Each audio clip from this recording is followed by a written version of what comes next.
Olá, paz do Senhor, tudo bem com vocês? Hoje nós iremos relatar sobre a história da viúva de Naim. Eu já quero que você deixe o seu like, comente, compartilhe e curta. Vamos lá para o trabalho.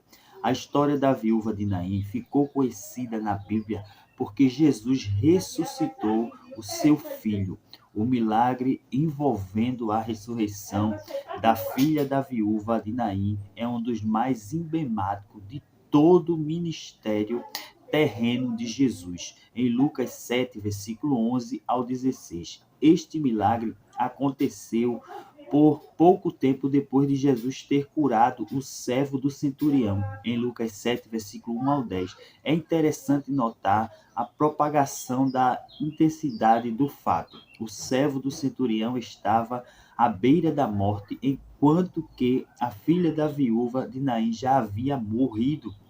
No primeiro caso, Jesus resolveu seu poder sobre uma grande doença, mas no segundo, ele revelou o seu poder sobre a morte. Neste estudo, conheceremos melhor a história da ressurreição do filho da viúva de Naim, que era da viúva de Naim.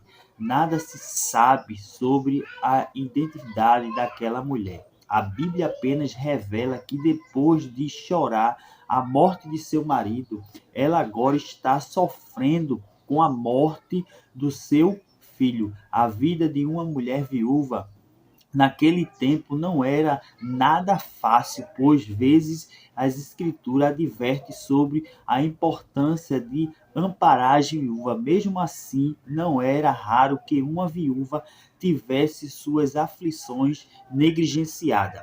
A viúva de Naim tinha uma única filha e este filho havia morrido. Isto significava que ela ficava completamente desamparada, por mais que ela tivesse amigos e parentes que restasse de sua família. Próximo havia se perdido. A morte de seu único filho significava o seu plano, desespero do filho único, fonte de sustento naquele período.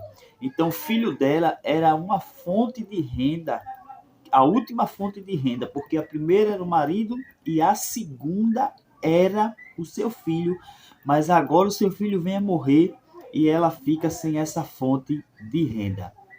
Na velhice, a proteção é a sua única chance de dar continuidade à linhagem de sua família. A condição daquela viúva era tão trágica. A cidade de Naim, a Bíblia diz que aquela viúva vivia em Naim. Naim estava mais para uma pequena aldeia do que para uma cidade.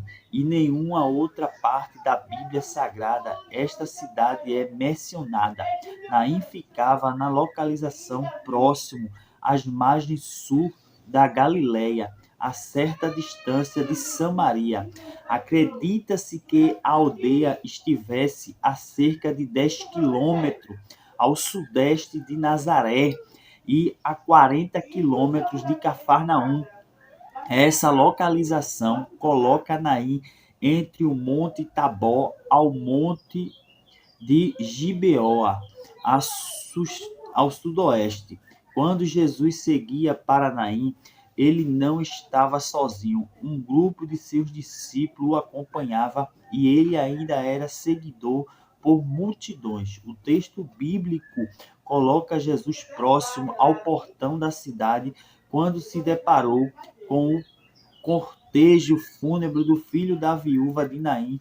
Naquele cortejo safar pelo portão da cidade, porque os mortos podiam ser sepultados dentro da cidade judaica, pois não podia sepultar um defunto dentro da cidade, pois era como um imundo, pois tinha que ser fora da cidade. Então, quando Jesus vai se aproximando da cidade, o enterro do menino vai saindo da cidade.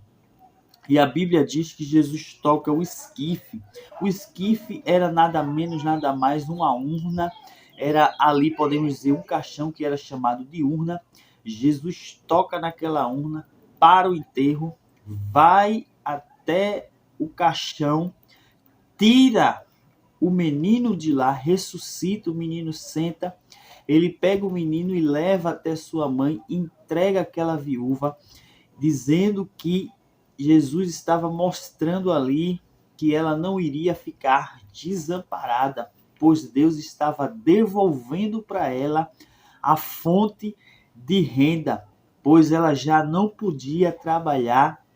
E também Jesus restaura a sua genealogia, porque através daquele menino a sua descendência ia prosseguir, pois ele ia dar continuidade à descendência daquela mulher. Então, se você gostou, deixa o like, comenta, compartilha, curta para todos aqueles irmãos em Cristo Jesus. Deus abençoe e até o próximo vídeo. Um forte abraço, se Deus quiser.